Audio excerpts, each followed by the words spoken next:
यापैकी candlestick pattern कुठेही चार्टवर आपल्याला दिसला तर या ठिकाणी जेव्हा आपल्याला बुलिश पॅटर्न मिळतो तर ह्याच्या हायवर आपण बाय करून ही पूर्ण ट्रेंड खाऊ शकतो. मग ह्या बुलिश एंगल्फिंग नंतर बघा मार्केट अप गेलेलं. माय डिअर चार्ट कमांडोज, जर तुम्हाला असं वाटत असेल की मी कॅन्डलस्टिकचे खूप व्हिडिओ बघितलेले आहेत, मला पूर्ण कॅन्डलस्टिकचं नॉलेज आहे, मग मला हे व्हिडिओ बघायची काय गरज आहे, तर तुम्ही खूप मोठी चूक करताय मित्र. तुम्हाला हे बघणं गरजेचं आहे, कारण याच्यात असा एखादा पॉईंट तुम्हाला सापडू शकतो जो तुमचं ट्रेडिंग लाईफसुद्धा बदलू शकेल. त्यासाठी बिलकुल एक नोटबुक घ्या, नोट डाऊन करा, पॉईंट्स नोट डाऊन करा. जे माहीत असतील तेच जर पॉईंट आले तरी ते रिपीट नोट डाऊन करा. प्रॅक्टिस होईल आणि एखादा असा महत्त्वाचा मुद्दा मिळेल जे तुमचं ट्रेडिंग लाईफ पूर्ण चेंज होऊन जाणार आहे. नवीन लोक काय करतात मित्र, मार्केटमध्ये कुठून तरी ते व्हिडिओ कुठंतरी बघितलेला असतो किंवा काहीतरी असतं आणि बुलिश एंगल्फिंग वगैरे अशा बुलिश कॅन्डलस्टिकची माहिती मिळालेली असते आणि मग ते कॅन्डलस्टिक जसंही चार्टमध्ये दिसले की लगेच धडाधड बाय करायला सुरू करतात. ऐकून तुम्हाला सुद्धा असा अनुभव आला असेल. उदाहरणामध्ये आपण इथं जर बघायचं गेलं, हा सन फार्माचा चार्ट आहे, कुठलाही चार्ट काढा, काही अडचण नाही. आता इथं जर बघायचा आपण प्रयत्न केला, समजा आता इथं बुलिश कॅन्डलस्टिक आलेली आहे, बरोबर, याचा हाय ब्रेक झाला की इथं ह्याने बाय केलं, बरोबर आहे, परंतु आणि ह्याच्या खाली स्टॉप लॉस लावला, पण इथं येऊन तो स्टॉप लॉस हिट झालेला आहे मित्र, लॉस झाला त्यांचा, बरोबर आहे. इथं तुम्ही जर बघायला गेलं, इथं बेरिश कॅन्डलस्टिक बनलेली आहे. मग ह्या बेरिश कॅन्डलस्टिक इथं त्यांनी शॉर्ट करायला गेले, याचा हाय ब्रेक झाला, म्हणजे इथं सुद्धा SL हिट झालं, SL हिट झालं. अशी भरपूर काही उदाहरणं मिळू शकतात ज्याच्यामध्ये तुम्हाला इथं लॉस व्हायचे चान्सेस आहेत. तुम्ही कुठलेही चार्ट बघा आणि मॅक्झिमम 95% लोक अशा कॅन्डलस्टिक बघून त्याच्यात लॉस करतात. कारण कॅन्डलस्टिक नेमकं कुठं बघायची, कोणती बघायची, त्याची स्ट्रॅटेजी कशी बनवायची, ह्या सगळ्या गोष्टी आपण स्टेप बाय स्टेप शिकतच आहोत आणि त्याच सिरीजमधला हा पार्ट आहे.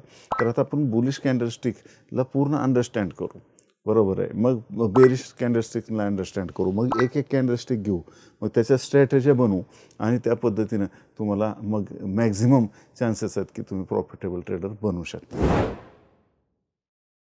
तर माय डिअर कमांडोज, मग आपण आता स्टेप बाय स्टेप बघूया की बुलिश कॅन्डलस्टिकला अगोदर अंडरस्टँड करू. त्याचे बेसिक्स काय कॅन्डलस्टिकचे हे तुम्हाला माहिती आहेत, आपण मागच्या व्हिडिओत पण बघितलं होतं आणि तुम्हाला रामरावच्या जीवाची घालमेल काय झाली होती हे सुद्धा माहीत होतं की कशा पद्धतीनं रामरावांना टेन्शन आलं होतं आणि त्या पद्धतीनं. तर हे प्राईस मुवमेंट कॅन्डलस्टिक हे काय रिप्रेझेंट करतं की नेमकं प्राईस मुवमेंट त्या दिवसात, म्हणजे एक दिवसाची कॅन्डलस्टिक घेतली तर त्या एका दिवसात काय झालेलं आहे, प्राईस मुवमेंट वगैरे वगैरे. जर आपण रामरावच्या उदाहरणामध्ये काय बघितलं होतं, इथं आपण क्लिअरली की ओपन कुठं झालं होतं, प्राईस कितीला होती आहे की नाही, परत क्लोज कुठं झाली प्राईस आणि कशा पद्धतीनं हाय आणि लो लावला, त्याच्यावरून आपल्याला अंदाज आला होता की कशा पद्धतीनं आपण कॅन्डलस्टिकला अंडरस्टँड करू शकतो. Each candlestick shows the opening, closing, high low prices आणि याच्यामधूनच माणसाची सुद्धा हाय लो BPची पातळी किंवा सायकोलॉजी हे कॅन्डलस्टिकच्या माध्यमातून आपल्याला लक्षात येत असते. आणि बुलिश कॅन्डलस्टिक मग कोणकोणते आहेत, एक फॉर एक्झाम्पल आपण घेऊया, उदाहरणार्थ पिन बार आहे, राईट. मग याच्यामध्ये काय सायकोलॉजी आपल्याला कशा पद्धतीनं दिसते, हे बुलिशच कॅन्डल का. एक लक्षात घ्यायचं की बाबा प्राईस मार्केट ओपन झाल्यानंतर ओपनिंगच्या वर जाऊन क्लोज झालं तर ती बुलिश कॅन्डलस्टिक आहे. मग आता इथं काय झालं, हा पिन बार आहे, बरोबर आहे, म्हणजे मार्केट इथं ओपन झालं आणि परत ओपन झाल्यावर लोकांनी सेल केलं, म्हणजे इथं सेलर लोक आली, sale sale sale sale sale sale sale आणि याच्यानंतर परत इथं एका प्राईसला आल्यानंतर लोकांना वाटलं की हे खूप स्वस्त प्राईस आहे, नंतर ह्या प्राईसमध्ये मिळेल का नाही हे आपल्याला सांगता येत नाही. आणि म्हणून आपण मग काय केलं की इथं मग बायर्स लोकांनी इथं बाय बाय बाय बाय करायला सुरू केलं आणि ज्या ठिकाणी ओपन झालं होतं त्याच्या वर जाऊन हे क्लोज झालेलं आहे, म्हणजे इथं ओपनिंगच्या वर क्लोजिंग आलेली आहे, म्हणून ही बुलिश कॅन्डल आहे. इथं सुद्धा बघा, जे ही पहिली बेरिश कॅन्डल आणि मग त्याच्यानंतर याच्या वर जाऊन हे क्लोजिंग आलेलं आहे, ही बुलिश कॅन्डलस्टिक. ट्विझर टॉप इथं सुद्धा वर जाऊन क्लोजिंग आलेली आहे. तर असे हे वेगवेगळे बुलिश कॅन्डलस्टिक पॅटर्न्स आहेत आणि मग आपल्याला हे कसे वापरायचे एक एक एक एक स्टेप बाय स्टेप आपण बघणार आहोत मित्र. आणि त्या पद्धतीनं मग हे बुलिश कॅन्डलस्टिक काय दर्शवतं आपल्याला, तर मार्केटमध्ये अप ट्रेंड आहे की नाही, मार्केट वर कधी जाणार आहे. मग आता मी जसं मगाशी दाखवलं, राईट, तर त्याच्यामध्ये मगाशी जे दाखवलं त्याच्यात तुम्हाला हे लक्षात आलं असेल, यापैकी कॅन्डलस्टिक पॅटर्न कुठेही चार्टवर आपल्याला दिसला की मग त्याच्यात परत ते सपोर्टच्या जवळ आहे का, हे महत्त्वाचं. आणि मग आपल्याला मार्केट कसं वर कधी जाणार आहे हे आपल्याला ओळखता येऊ शकतं. तर माय डिअर कमांडोज, हा महत्त्वाचा मुद्दा लक्षात ठेवा की आपण एंट्री घेत असताना कॅन्डलस्टिक पॅटर्नमध्ये आपल्याला एंट्री घ्यायची. आता बुलिश पॅटर्न बघितले आपण, तर याला एंट्री घेत असताना एक तर समजा अप ट्रेंड आहे. अप ट्रेंड म्हणजे मार्केट असं वर चाललेलं आहे. समजा हे बघा, ही जी कुठला स्टॉक आहे, समजा हा सन फार्मा आहे, मार्केट वर चाललेलं आहे. मग अप ट्रेंडमध्ये असताना काय करू शकतो आपण, 2 प्रकारच्या एंट्री असतात. कुणाला सांगू नका, आणि जर कुणाला सांगितलं तरी त्याला सांगायचं तू कुणाला सांगू, म्हणजे कुणाला कळणार नाही. त्यामुळे हा व्हिडिओ कुणाला शेअर करू नका. तर इथं अप ट्रेंडमध्ये काय होतं, अप ट्रेंडमध्ये हे वर चाललं आहे मार्केट. वर चालल्यानंतर जेव्हा हे रिट्रेस करतं, तर या ठिकाणी जेव्हा आपल्याला बुलिश पॅटर्न मिळतो, म्हणजे आता जे पण असतील किंवा अजून पण मी ज्या शिकवणार आहे, ते बुलिश कॅन्डलस्टिक इथं दिसली तर ह्याच्या हायवर आपण बाय करून ही पूर्ण ट्रेंड खाऊ शकतो. हा एक प्रकार असतो. दुसरा, समजा इथं हुकला चान्स, इथं नाही मिळाला, तर मग दुसरा चान्स काय आहे की ही जी हाय बनलेला आहे याचा स्विंग आहे, हा ब्रेक झाल्यानंतर जर इथं आपल्याला ती बुलिश कॅन्डलस्टिक मिळाली, म्हणजे 2 ठिकाणं मी तुम्हाला सांगितले, इथं एक तर ब्रेकआउटला इथं आपल्याला जर ती मिळाली बुलिश कॅन्डलस्टिक, किंवा इथं बुलिश कॅन्डलस्टिक इथं मिळाली, तर या 2 ठिकाणी बुलिश कॅन्डलस्टिक मिळाली तर ती एक चांगली एंट्री बनवू शकते. तर मित्र, आता एंट्री समजली ना, 2च प्रकारच्या एंट्री असतात प्राईस ॲक्शनमध्ये, राईट. पण एक तर मग अप ट्रेंड चालू आहे तेव्हा पुलबॅक झाला की त्या पुलबॅकला तिथं एंट्री, एक ट्रेंड लाईन आणि इकडचा सपोर्ट, म्हणजे इथं काहीतरी स्ट्रक्चर असतं, हे ब्रेक होऊन इथं सपोर्ट घेतं, बरोबर आहे. मग ही एंट्री इथं एक जर कॅन्डलस्टिक आपल्याला बुलिश मिळाली, तिथं जबरदस्त एंट्री होते. किंवा हा हाय ब्रेक करताना आहे की नाही, म्हणजे ब्रेकआउट कॅन्डल, तिथं आपल्याला बुलिश प्रेशरची कॅन्डल मिळाली तर तिथं आपल्याला उपयोग होऊ शकतो, राईट. आता इथं आपण बघूया काही एक्झाम्पल्स. स्टॉकमध्ये जर बघायचं झालं तर आता कुठं कॅन्डल दिसते तुम्हाला सांगा. हां, बरोबर आहे. हां, बरोबर, काय इथं दिसते. आता हे काय बुलिश एंगल्फिंग आहे, बरोबर. आता आपण जो पॅटर्न बघितला होता, मग ह्या बुलिश एंगल्फिंग नंतर बघा मार्केट अप गेलेलं आहे, एकदम जबरदस्त ट्रेड मिळाला. पण हा ट्रेड का बरं इथंच आपण ह्याच बुलिश एंगल्फिंगला का बघितलं, कारण हे अप ट्रेंड आहे, वर चाललेलं मार्केट आहे, बरोबर. दुसरा, इथून हा जो सपोर्ट रेंज आहे, बरोबर, हे ब्रेकआउट करून इथं रिट्रेस झालेलं आहे आणि या ठिकाणी ही कॅन्डलस्टिक बनलेली आहे. म्हणजे मी आता जसं तुम्हाला शिकवलं होतं, राईट. म्हणजे एक हा काय असला पाहिजे, अप ट्रेंड असला पाहिजे आणि ही म्हणजे रिट्रेसमेंट म्हणजे पुलबॅक झालेलं असलं पाहिजे. मग इथं ही पुलबॅकची एंट्री मिळाली. दुसरी एंट्री कोणती आहे, हा हाय ब्रेक झाल्यावर. मग हा हाय ब्रेक झाला इथून, राईट. आणि मग इथं बघा, हे बुलिश प्रेशरची कॅन्डल आहे, मग ही एंट्री आहे आपली. तुम्हाला लक्षात आलं? कसं वाटतंय कॉमेंटमध्ये सांगा.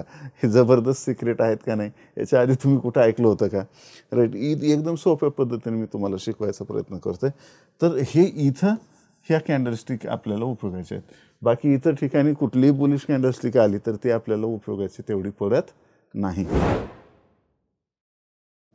तर मित्रांनो, तुम्हाला लक्षात आलं असेल आतापर्यंत जे काही आपण जसं थोडंसं फास्टमध्ये रिव्हिजन करू.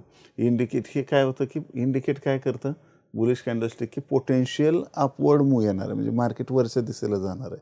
हे कसं ओळखायचं लक्षात आलं, बरोबर आहे. की हे एक अपवर्ड आपल्याला कॅन्डलस्टिक योग्य ठिकाणी ज्या कॅन्डलस्टिक आहेत त्यांना आपण जर पाहिलं तर, बरोबर आहे. आणि नंतर क्लोजिंग प्राईस ही ओपनिंग प्राईसच्या वर क्लोज झाली पाहिजे, म्हणजेच ते आपल्याला बुलिश कॅन्डलस्टिक म्हणता येते. आणि दुसरं जे असतं ते वरच्या बाजूला जे कॅन्डलस्टिकला जे आहे ना, वरच्या बाजूला कमी वीक असते, छोटीशी, खाली जास्त वीक असण्याची शक्यता असते, किंवा फुल बॉडी पण असू शकते. आणि वीक ही वरच्या बाजूपेक्षा खालच्या बाजूला असण्याची जास्त शक्यता असते. जनरली कॉमन बुलिश पॅटर्न्स काय असतात, बरं, आपण तर प्रत्येकावर एक एक सेपरेट व्हिडिओ आणि वेगवेगळ्या स्ट्रॅटेज्या बनवणार आहोतच येणाऱ्या व्हिडिओजमध्ये, परंतु आता शॉर्टमध्ये पण बघून घेऊ. मग generally common bullish candlestick patterns काय असतात, समजा हॅमर आहे, तर हॅमरमध्ये काय असतं की स्मॉल बॉडी असते टॉपवर आणि a long lower wick indicates that strong buying pressure, बरोबर आहे. मी काय सांगितलेलं आहे तुम्हाला मागचे जुने व्हिडिओ, प्लेस आणि प्रेशर, कुठल्या प्लेसवरती कॅन्डलस्टिक आहे आणि काय प्रेशर आहे तिच्यावर, दॅट्स ऑल. याच्यावर आपल्याला कॅन्डलस्टिक ओळखता येतात.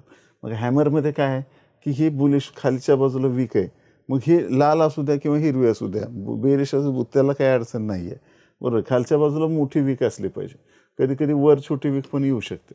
तर ही हॅमर आहे कॅन्डलस्टिक, बरोबर आहे. आता इथं हे कार लाल आहे कारण जिथं ओपन झालं मार्केट आहे की नाही त्याच्या खाली क्लोज व्हायला पाहिजे. इथं मी टायपिंगमध्ये हे झालं असेल, ओपनच्या वर जाऊन क्लोज झालं म्हणून हे काय बुलिश आहे. ओपनच्या खाली जाऊन क्लोज झालं म्हणून हे बेरिश आहे. पण हे जे प्रेशर आहे हे प्रेशर बघा, म्हणजे इथं काय होतं की बरेच जण ही बेरिश कॅन्डल आहे असं वाटतं, पण तसं नाही आहे. ही बुलिश कॅन्डल आहे, म्हणजे ह्याला आपण हॅमर म्हणायचं. तर हॅमर झालं. आता आपण मित्र बघूया की बुलिश एंगल्फिंग.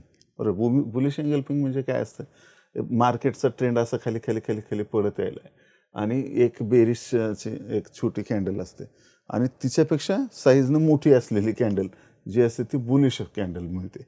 बरोबर. मग अशी जोडी कुठे दिसली की आपल्याला हे काय, ह्याचा अर्थ काय होतं की शिफ्ट व्हायला मोमेंटम, म्हणजे मार्केट शिफ्ट व्हायला. म्हणजे हे पडत येताना ही जी आहेत बियर जी आहेत म्हणजे सेलर जे आहेत, हे सेलर लोकांनी कमी सेल केलं आणि बायर लोकांनी जास्त बाय केलं. म्हणजे बायर लोकांची इथं स्ट्रेंथ दिसते. म्हणजे ह्या युद्धात कोण जिंकलं, ह्या टग ऑफ वॉरमध्ये बायर जिंकलेली आहेत असं आपल्याला ह्या बुलिश एंगल्फिंगमध्ये वाटतं. ह्याची एक सेपरेट मस्त स्ट्रॅटेजी आहे. ती जर तुम्ही याच्यावर जास्तीत जास्त लाईक केलं, जास्तीत जास्त लोकांना शेअर जर केला हा व्हिडिओ, तर मी याच्यावर एक बेस्ट स्ट्रॅटेजी बनवून देणार आहे तुम्हाला. तर हे कॉमन बुलिश कॅन्डलस्टिक आहेत वेगवेगळे, अजून बरेच आहेत, पण आपण येणाऱ्या व्हिडिओमध्ये स्टेप बाय स्टेप बघू. प्रत्येक मराठी माणूस सुखी समृद्ध व्हावा यासाठी मी हे फायनान्शियल नॉलेज तयार करतच राहणार, तुमच्यापर्यंत पोचवतच राहणार. तुमचं काम आहे हे प्रत्येक मराठी माणसापर्यंत शेअर केलं पाहिजे. लाईक आणि सबस्क्राईब तर तुम्ही केलं असेलच मित्र हो.